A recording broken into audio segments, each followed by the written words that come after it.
झारखंड के वर्तमान राजनीति पर दुमका कोर्ट में पेशी के दौरान महागामा विधायक सह अखिल भारतीय कांग्रेस कमेटी के राष्ट्रीय सचिव दीपिका पांडे सिंह ने राज्य की वर्तमान राजनीतिक हालत पर खुलकर बातें की।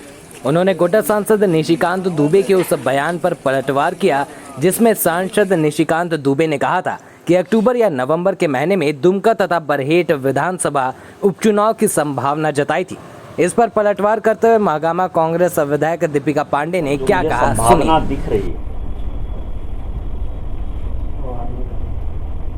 कि दुमका विधानसभा में जो है फिर से एक बार चुनाव आने वाला, उपचुनाव की संभावनाएं जो है दुमका में बढ़ गई।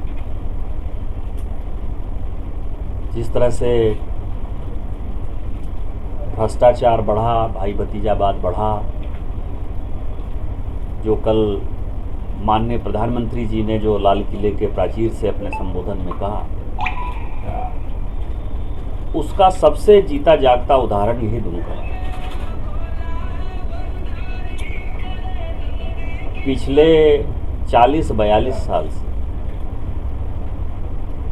एक ही परिवार इस दुमका में प्रभावी है। पिताजी सांसद हैं तो बेटा विधायक है, वाइफ जो है एमएलए है, बेटा एमएलए है तो बेटे की वाइफ भी एमएलए है। इस दुमका में जो है कभी भी एक परिवार के बाहर राजनीति नहीं जाती।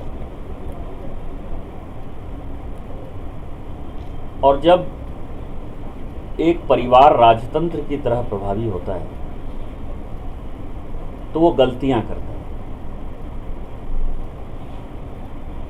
वो गलतियां ये करता है कि उसको लगता है कि ये प्रजातंत्र नहीं है, राजतंत्र है। और राजतंत्र में जो राजा ने फैसला कर लिया वही सही है। और मुझे लगता है कि उसी की परिणति है कि जहां तक मुझे संभावना दिखाई दे रही है, अब कल क्या होगा वो माननीय चुनाव आयोग तय करेगा। लेकिन चुनाव आयोग में जो हमारा केस है, चूंकि हम भारतीय जनता पार्टी एक पार्टी के तौर पर गए हैं और जो कानून के सलाहकार अपने को जानकारी दे रहे हैं, उसके हिसाब से हमको लगता है कि संथाल प्रणाम में 2 चुनाव बरहेट और दुमका वो आने ही वाला,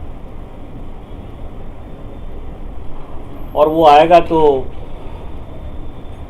भारतीय जनता पार्टी का ये केस है। भारतीय जनता पार्टी के कार्यकर्ता जो है उनको आज से ही इसके तैयारी में लग जाना चाहिए। कुछ भी बोलने में मुझे लगता है कुछ ज़्यादा नहीं है।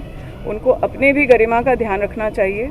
अगर कोई हम लोगों के मुंह से अगर कोई बात निकल जाती है तो हम लोग यह प्रयास करते हैं कि उस बात का मान रख सकें, लेकिन इस तरह की उलूल फिजूल बयान देने के लिए वो जाने जाते हैं। यह भी एक उनका वैसा ही बयान है। हम लोग इसको गंभीरता से नहीं ले रहे।